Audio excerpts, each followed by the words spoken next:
Meus amados, a paz do Senhor Jesus. Abra suas Bíblias no livro de 2 Reis, para a glória de Deus. 2 Reis, capítulo 6, glória a Deus. Essa palavra eu trouxe uma vez aqui, mas não foi gravada. Neste momento nós vamos gravar, vamos falar de algo muito importante, né? Nós temos como um tema a solução e resposta da pergunta do que fazer. Solução e resposta da pergunta o que fazer. Capítulo 6 do livro de Reis, versículo 14 e 15 e 16, diz assim: Então enviou para lá cavalos e carros e um grande exército, os quais vieram de noite e cercaram a cidade. E o moço do homem de Deus se levantou muito cedo e saiu, e eis que o exército tinha cercado a cidade com cavalos e carros. Então seu moço lhe disse: Ai, meu senhor, que faremos? E ele disse: Não temas, porque mais são os que estão conosco do que os que estão com eles. Amém? Os irmãos puderem sentar. É muito bom nós meditarmos na palavra de Deus. Hoje nós ouvimos porções da palavra de Deus sendo expressada de maneira bem conveniente, bem graciosa, de aprendizado da palavra de Deus. E o interessante é que nós sempre estamos aprendendo e aprimorando as coisas que Deus vem ensinando. Às vezes a liturgia é um pouco diferente, ou até mesmo a interpretação que o Espírito dá de certas circunstâncias, porque na verdade quem fala a igreja é o Senhor Jesus por meio do Espírito Santo. E vimos aqui que nesse texto sagrado nós vimos aqui algo interessante. Muitas pessoas pregam no capítulo 4, que fala quando o Senhor Deus encheu, ali usando Eliseu, encheu a botija de óleo daquela pobre viúva que precisava ser sustentada, e Deus a sustentou, porque ela, com um coração nobre, também ofertou a Deus, alimentando o profeta, e o Senhor então fez o milagre. Vimos nessa história que o profeta também se tornou professor, montou ali a primeira escola de profetas, e agora ele tinha um moço ao seu dispor. Porém, ele não só era um professor de profetas, como também dava exemplo de como é ser um profeta. E vimos que esse homem chamado Eliseu, no meio de tantas guerras e pelejas, no meio de conflitos, ele sempre orava ao Senhor, e o Senhor dava livramento ao seu povo. Então, a prioridade é ter comunhão com Deus. E a pessoa só tem comunhão com alguém se ele falar com esse alguém. Se ele se expressar com esse alguém, ele naturalmente irá ouvir esse alguém se expressar com ele. E o profeta, confiando em Deus, ele falava continuamente a Deus e apresentava ao seu povo, a sua casa. Porque os israelitas, como os judeus, eles têm algo interessante. A cultura oriental ou ocidental, eles têm algo interessante. Eles abraçam como família todos aqueles que são de sua nação. E todos que eram da nação israelita, eles abraçavam como família. E o profeta, ele tinha responsabilidade não só pela sua casa em relação à sua família, ou o moço que estava com ele, ou o seu colégio, mas sim tinha uma relação profunda também com a sua nação. Ele tinha uma responsabilidade com a sua nação. Não era questão política, nada disso. Era questão espiritual. Ele carregava no ombro a responsabilidade de orar por toda a sua nação. O apóstolo Paulo, usado por Deus, ele disse que nós temos a responsabilidade de orar pelos reis, governantes, por todos que estão em eminência. Vimos aqui a responsabilidade da igreja de orar por um país inteiro. E esse homem, ele orava ao Senhor, e os seus inimigos, eles faziam o seguinte: eles, naturalmente, como estrategistas, o rei adversário montava estratégias, ciladas, para destruir as defesas ou diminuir o exército de Israel. Mas toda vez que ele montava ciladas, Deus revelava ao profeta Eliseu. Toda vez que ele montava cilada, agora eles vão cair na cilada, Deus revelava ao profeta. E ele ficou muito indignado, reuniu o seu exército, reuniu o seu povo, e agora ele disse: olha, alguém está contando as nossas estratégias. E lá no meio dos soldados sempre tem alguém mensageiro de Deus. Muitas vezes, irmãos, nós achamos que ninguém está vendo, ninguém está olhando, mas sabemos que sempre Deus vai deixar alguém para contar o que está acontecendo de bom que Deus está fazendo em qualquer lugar ou qualquer circunstância. E alguém se levantou: não, meu Senhor, existe alguém, existe um profeta lá em Israel, ele está lá numa cidade, e esse profeta, toda vez que a gente arma a cilada, o Deus de Israel vai lá e conta para ele, e ele vai e conta os nossos segredos. Eu acredito que esse rei ficou muito enfurecido, porém muito curioso, porque as coisas de Deus levantam curiosidade. E aí que é o segredo da vitória do Senhor, é quando as coisas de Deus levantam a curiosidade. O porquê ainda você está de pé, o porquê ainda você louva a Deus, o porquê ainda você caminha, o porquê ainda você está vivo, o porquê ainda a sua voz estremece em qualquer lugar que você canta ou fala, o porquê? Curiosidade. E o rei então mandou o exército, diz aqui a minha Bíblia, ela fala que então enviou para lá cavalos e carros e um grande exército, não enviou pouca coisa. Simplesmente para trazer aprisionado somente um homem. Nós vimos aqui que aquele rei teve temor. Tiago vai dizer que, irmãos, Tiago vai dizer que até os demônios creem e estremecem no nome de Jesus. E esse homem, ele estremeceu, ele falou: olha, meu, não vou mandar 2, 3, 4, não, vou mandar um grande exército com cavalos e carros. Eles foram lá e cercaram toda a cidade. Por causa de um homem, eles cercaram a cidade. E você vê o descanso em Deus, como nós falamos assim, que bem-aventurado é o homem que não anda segundo o conselho dos ímpios, nem se detém na roda dos escarnecedores, antes de ter seu prazer no Senhor, ele descansa em Deus. E esse homem estava descansado em Deus, dormia tranquilamente, mas o seu jovem acordou cedo, chegou lá, talvez pelas suas tarefas. Quando ele olhou pela janela de sua casa, eu acredito que ele estava do lado de fora, ainda da cidade, e ele contemplou aquele grande exército, e ele ficou temeroso, porque é assim que o homem natural se comporta.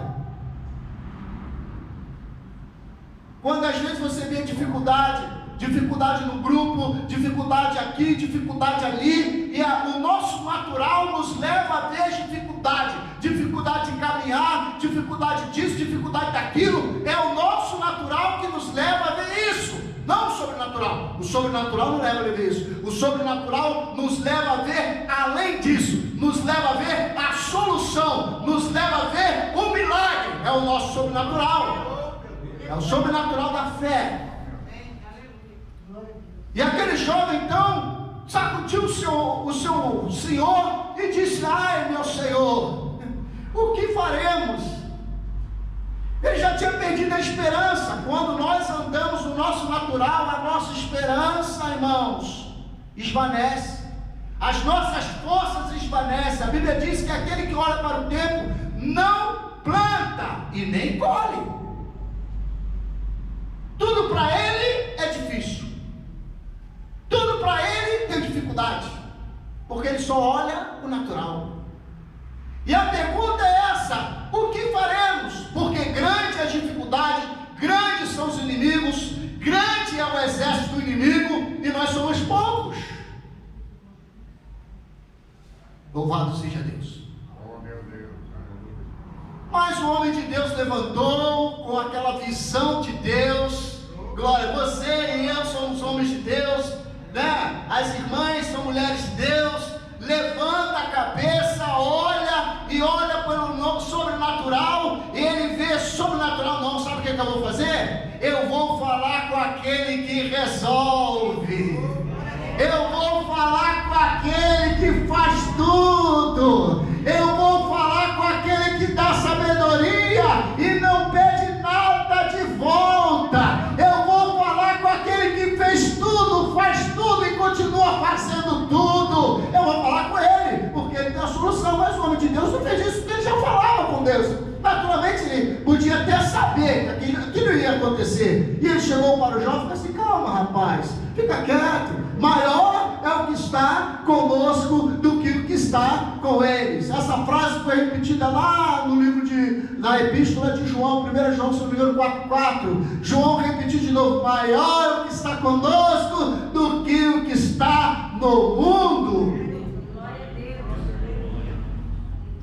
Então, quando nós temos e vimos o nosso objetivo, nós começamos a olhar com outros olhos. E vimos duas figuras interessantes, 3 com o rei da Síria e o exército. E agora esse homem de Deus, ele levantou as mãos e orou a Deus. Agora ele foi falar com aquele que resolve. Você que tem fé para ver o sobrenatural, talvez o seu medo não deixe ver. Porque tem pessoas que querem ver só o bom. Tem pessoas que querem só ver anjo. Tem pessoas que só querem ver Deus agir, o Espírito Santo movimentar, mas também não quer ver o ruim. E Deus muitas vezes quer mostrar tanto o bom como o ruim, porque na verdade nem o ruim é ruim, porque quando Deus a mostra, Deus está livrando alguém, Deus está livrando do mal alguém, Deus está cortando do laço alguém. Por isso que o mal que Deus mostra não é tão mal, porque quando Deus mostra, é porque Ele quer cortar alguma coisa de ruim na vida de alguém, e Deus quer usar você e eu. Mas o nosso medo natural, o medo que nos espanta, que implanta a incredulidade, não consegue, irmãos, enxergar direito as coisas de Deus. Enxergam ofuscadamente.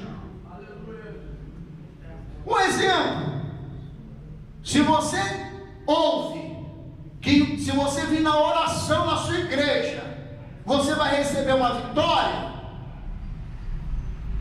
Amém? Tu dá glória a Deus. Mas se alguém chegar no meio do caminho e dizer: ih, rapaz, lá, que isso? Aquilo lá, reclamar, aí entra o medo, entra a incredulidade, porque o inimigo é ladrão disso. Ele quer roubar a sua bênção e a minha. E esse moço, ele estava ali, que era o centro da oração agora, e o homem de Deus orou: Senhor, abre os olhos dele para que ele veja. E agora o moço começou a contemplar o invisível e impossível de Deus. Ele começou a ver, diz a Bíblia, reza o texto sagrado, que aquele homem, aquele jovem, começou a enxergar o que estava envolvendo depois dos exércitos, carro de fogo, aleluia. Ele começou a contemplar os anjos, o exército do Senhor protegendo a cidade. Aí vem Pedro e diz assim: olha, o vosso adversário ruge como leão, buscando a quem possa tragar, e ele anda ao derredor. Aí vem o salmista e diz: o anjo do Senhor acampa ao redor daqueles que o buscam. Então peraí, como é que eu vou temer alguma coisa se o anjo do Senhor está ao meu redor? Porque uma coisa é eu ler o texto, outra coisa é eu acreditar no texto. Uma coisa é eu pregar o texto, outra coisa é eu acreditar no texto. Como eu posso dizer que a oração é poderosa se eu não venho na oração? Como eu posso dizer que a escola dominical ou que um culto de doutrina é abençoado se eu não venho? Eu não acredito. Eu até falo, mas não venho. Entende? Porque o inimigo não quer que eu ore. Ah, mas eu já oro em casa. Mas o inimigo não quer que eu tenha comunhão, não quer que eu faça sacrifício. Alguém está pregando que não precisa mais fazer sacrifício, que Jesus já fez todos os sacrifícios. Mas Paulo ele prega o seguinte: eu ponho de joelho. Paulo ele fala em Tessalonicenses que nós precisamos apresentar a Deus sacrifícios. Existe o sacrifício de louvor, o sacrifício da obediência. Mas muitas pessoas não querem. Mas alguém pergunta: o que faremos? Então, primeiro, eu preciso orar. A palavra de Deus vem dizer no livro de Atos Apóstolos, capítulo de número 10, versículo 1 em diante, que lá estava um homem que nem ainda era crente, mas diz a Bíblia que aquele homem ele orava constantemente. Era um homem piedoso, porque quando alguém ora, ele começa a sentir aquilo que já está dentro dele mais perto, o fruto do Espírito. E aquele homem ele já sentia convertido, porque ele orava todos os dias, dava a sua esmola piedosamente. E aí ele teve um sonho, e no sonho um anjo chegava para ele e falava com ele: Cornélio, eu tenho visto e as suas orações têm chegado perante a Deus, e portanto você precisa chamar Simão Pedro, que está na casa do Simão Curtidor. Ele te falará o que você convém fazer. Então uma pergunta é: o que faremos? E a resposta: olha, você precisa orar. Primeira coisa, ter comunhão com aquele que você processa. E nessa oração você começa a ter comunhão com aqueles que estão em sua volta. Porque o pai de família está comandando e a família está sendo comandada. Mas se eu prego e não faço, é porque eu falo que creio, mas não demonstro que creio. E esse homem, irmãos, começou a ver, e agora o homem de Deus saiu e disse assim: oh, glória a Deus, veja bem, vocês aí vão ficar cegos. Todo o exército ficou cego. Eles não conseguiram mais enxergar. Isso me lembra a soberba de Paulo, que ele fala em no seu primeiro julgamento, no capítulo 22 de Atos Apóstolos, se eu não me engano 28 ou 10, ele diz algo interessante.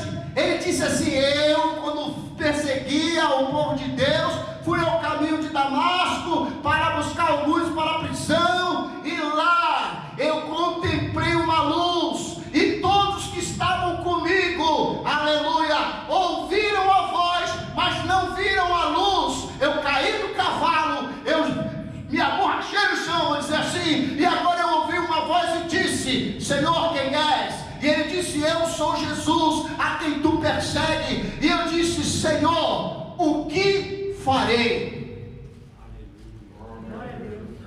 Quando se tem oração em monte de joelho, quando se tem propósito, aleluia, tanto em sua casa, como no seu emprego, como na sua igreja, em comunhão com os irmãos, no partir do pão, aí há unção. Deus, ele começa a mover o impossível, irmãos, e não tem cadeia que possa segurar o poder de Deus, porque tem louvor de coração, tem adoração de coração, tem unção do céu, e os alicerces da prisão espiritual são balançadas, porque há a resposta do que faremos. Shalai Gashuri anda na Bassu. E ali teve a resposta para o Cornélio, como também teve a resposta de Paulo. Mais tarde Deus foi lá para Ananias e falou: Ananias, vai lá na rua chamada direita, e lá você vai encontrar Paulo, chamava Saulo. Ananias, naturalmente, eu acho que cada um aqui, se Deus falar contigo de madrugada, levanta aí, ó, tu vai lá no cemitério agora. Senhor, de madrugada no cemitério, eu vou fazer um cemitério. Não interessa não, obedece. A unção natural vai ficar abalada. O seu natural vai dar um mas você não é bobo, tu vai lá pro joelho, para Jesus. Fala isso de não, você vai balançar. Você vai lá, o Espírito Santo vai, certeza, vai. Tu vai temeroso, mas vai, porque tu está obedecendo, está debaixo de uma unção. É a oração, irmão. E Deus vai fazer alguma coisa. Parece loucura isso, mas as coisas de Deus são loucura para o mundo, assim como o mundo é loucura para Deus.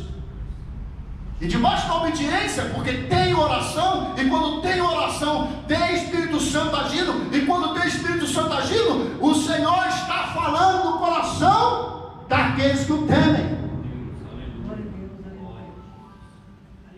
E vimos aqui, glória a Deus, que o apóstolo, ou nós vimos Ananias, na mesma situação, ele temeu, porque as notícias eram ruins. Lembra quando eu comecei a falar lá na frente, que as notícias muitas vezes são ruins e nos impedem de fazer a obra de Deus? Tenta nos tirar a coragem que obtemos pela oração. O ladrão, ele é mentiroso também, ele rouba a semente mentindo, falando que não tem mais jeito. E o nosso sobrenatural, a nossa visão tem que ser muito além disso.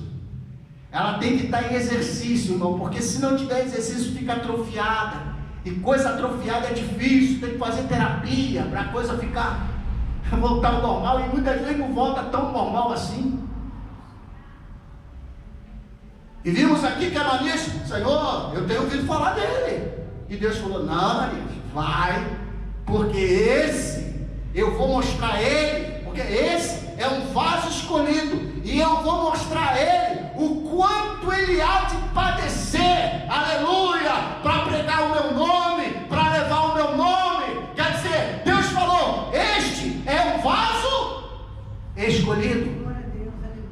É muito fácil, irmãos, nós queremos ser escolhidos pelo homem. Muitas vezes nós aceitamos até um cargo, porque somos escolhidos pelo homem. Mas muitas vezes nós não valorizamos a escolha de Deus.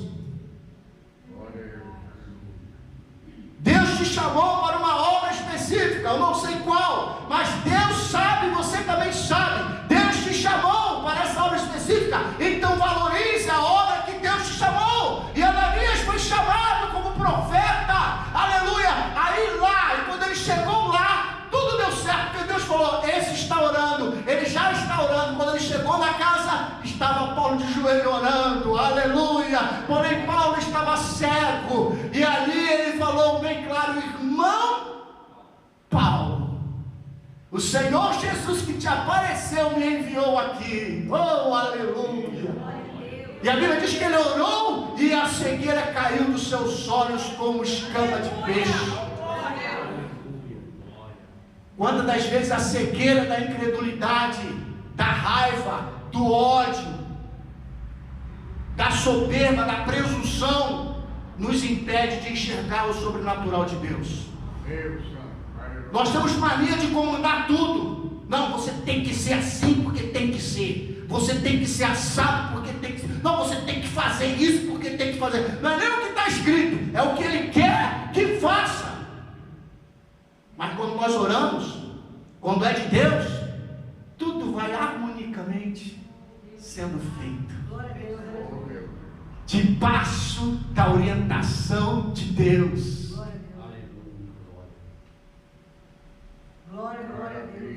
Então aquilo que Deus tem para fazer, Deus já está fazendo, mas aquilo que Deus nos deu para fazer, e nós estamos dentro dessa pergunta: o que farei? Atos Apóstolos, capítulo de número 10, né? capítulo número 16, todo mundo prega. A pergunta do carcereiro: Senhores, o que farei? O que hei de fazer para ser salvo? Era uma pergunta, irmãos, adequada, porque era uma pergunta natural. Ele estava responsável pelo cárcere e pela pessoa que mandou ele guardar os presos. Se eles fugissem, ele ia ser castigado. Não só ele, mas a família dele ia ser castigada. Isso era uma lei do Império Romano. E agora ele ficou preocupado, porque a oração e o cântico, olha só a união, os dois presos, a dificuldade tremenda. Lembra que eu falei que às vezes o mal não é tão mal? Esses homens foram presos por pregar o Evangelho, foram encarcerados por pregar o Evangelho, foram para a prisão. Se você acha que a prisão aqui é suja, é imunda, irmão, se você for contemplar ou visitar, você vai ver que aquela prisão era pior ainda. E eles estavam com os braços e pernas presos. Mas eles olharam um para o outro e falaram: olha, melhor a gente sair do natural e vamos para o sobrenatural, que é melhor, a gente vai achar conforto. Então vamos embora, vamos combinar. Eu canto, tu ora, eu oro, tu canta. Paulo, eu canto, tu ora. Depois vamos inverter o negócio. E eles começaram, não sei que horas eles começaram, irmão, mas eles não desistiram. Quantas vezes a gente desiste de louvar a Deus? Quantas vezes a gente desiste por causa de um probleminha, de uma coisa banal que Deus pode resolver rapidinho? Deus enviou isso para que você viesse crescer na fé e ser bênção. Encare a dificuldade como bênção e não só como maldição, mas como bênção. Deus me fez isso para eu ser forte, porque eu sou forte e maior o que está comigo do que o que está com isso aí.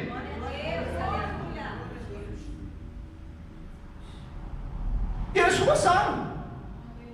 Um canta, outro ora, um canta, outro ora, outro ora, outro canta. E começaram a fazer a vigília dele. Entrou na vigília. Oh, aleluia! Na dificuldade cantando, na dificuldade orando, na dificuldade cantando. Eu acredito que o carcereiro ficou assim: esse povo é doido. Olha só o que estou falando, porque a Bíblia diz que, irmãos, quem está alegre, cante. Quem está triste, ore. Na verdade, eles oravam e o Espírito Santo alegrava eles cantavam. Irmão, cantar na dificuldade é coisa de doido, porque a pessoa olha e fala assim: esse camarada está perdido, ele vai morrer, ele vai largar a igreja, ele vai sair daquela igreja, ele vai para esse tal lugar, ele vai para aquele outro tal lugar. Ele começa a ser, daqui a pouco, o que está acontecendo? Ele está passando isso tudo, está cantando, está indo para oração, está feliz, ele está passando por isso tudo, mas ele está ligado que depois ele está dando glória a Deus com tanta dificuldade. Que coisa de doido é esse? A curiosidade. Eu vou lá nessa igreja ver como é que é o negócio. Eu vou lá, irmão. Eu vou lá.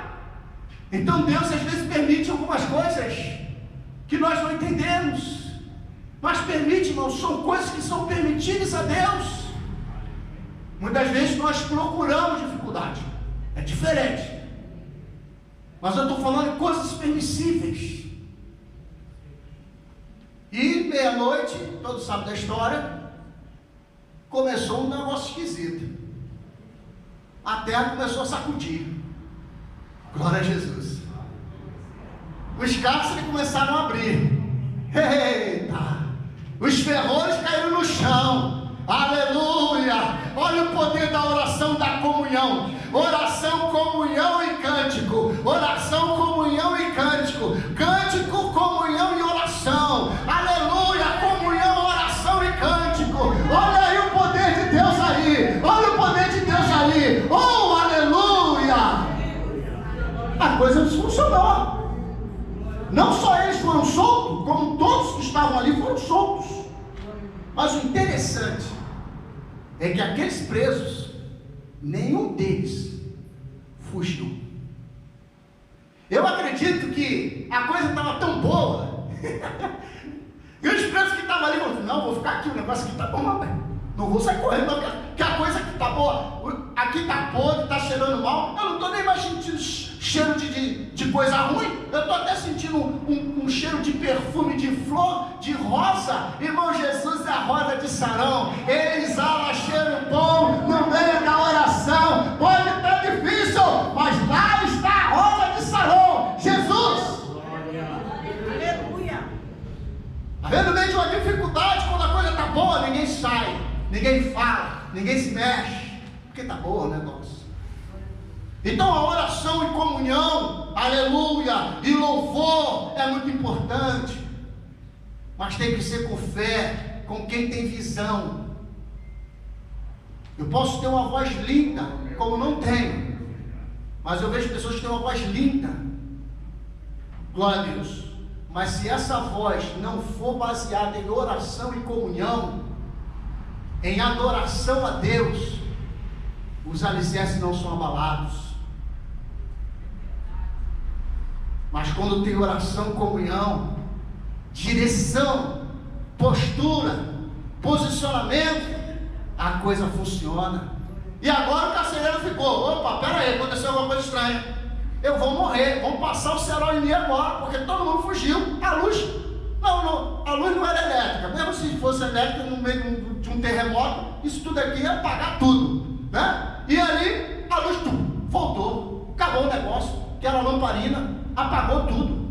Opa, peraí, apagou tudo. Quando ele olhou os cárceres abertos, aí ele viu que Paulo, Silas, ele pegou, não viu ainda nada, pegou a espada e tentou se justiçar. Por quê? Ele sabia que se os seus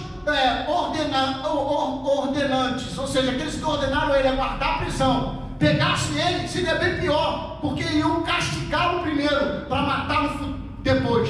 E aí ele pegou a espada, seria mais rápido. Quando ele foi se matar, alguém gritou, opa, peraí, não faça mal a você mesmo. Todos nós estamos aqui. Aí agora, de novo, levantou curiosidade. O impossível de Deus levanta curiosidade. Ele, senhores, em outras palavras, eu vi tanto poder aqui, e sei que esse poder é sobrenatural. Glória a Deus. O que eu faço? O que eu vou fazer, senhores, para ser salvo? Alguém gritou, crê no Senhor Jesus. Crê é verbo, irmão. Crê é verbo. Aleluia, você pode ter fé que é substantivo, mas quando você crê, você começa a executar a ordem de Deus. E ele disse, crê no Senhor Jesus. Você precisa fazer um ato, você precisa confessar, você precisa levantar a mão, você precisa confessar com a sua boca, porque está escrito no livro de Coríntios, olha irmãos, com a boca se faz confissão para a salvação, e com o coração se crê para a justiça. E aquele homem, ele diz mais, quando a promessa não diz respeito a uma pessoa só, diz respeito, lembra que eu falei que a igreja é responsável de orar pela nação? Lembra que eu falei que o peso estava sobre o profeta para orar pela sua nação? Para que a sua nação fosse salva, para que a sua nação fosse protegida? É isso. A promessa que Paulo falou não foi só para ele, crê no Senhor Jesus e será salvo tu e a tua. De novo, e a tua? E a tua? Então primeiro é você, primeiro sou eu, agora chega na casa, aí chega no meu bairro, chega na minha rua, chega no meu bairro, porque eu vou crendo, e vou falando, e vou fazendo, e vou orando, e vou tendo comunhão, e é isso aí. Eu não quero estar na frente, mas eu quero estar no meio.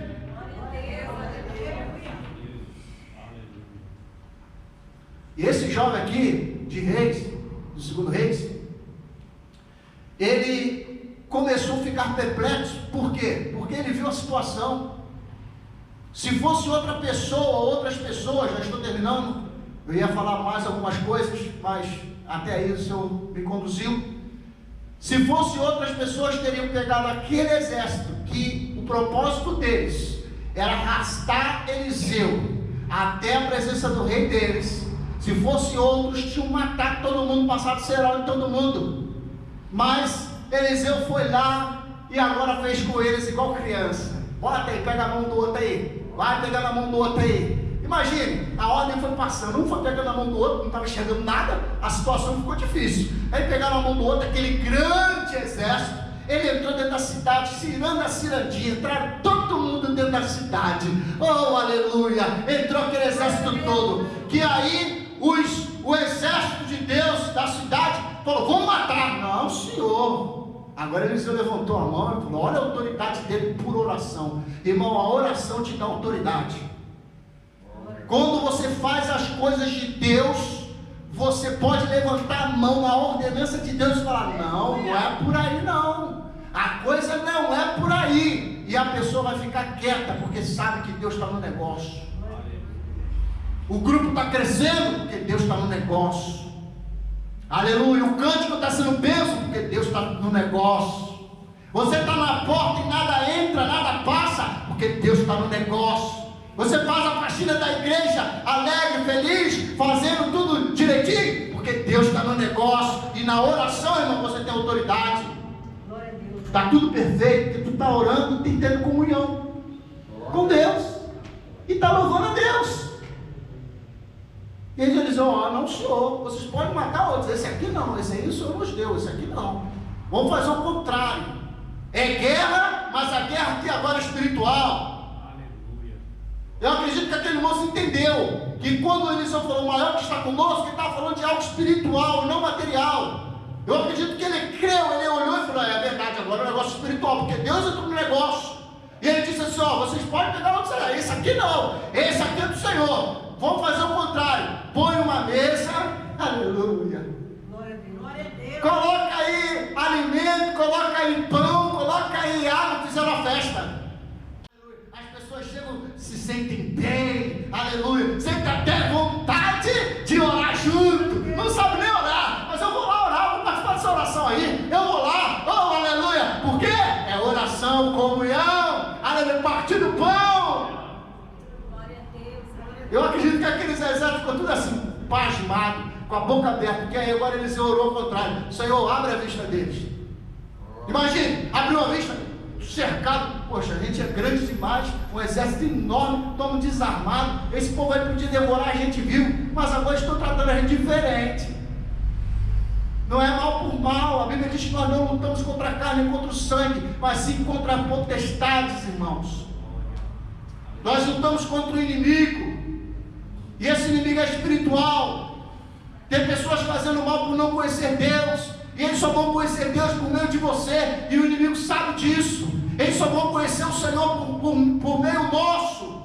Não é nosso mérito, mas somos agradecidos a Deus, por isso fazemos.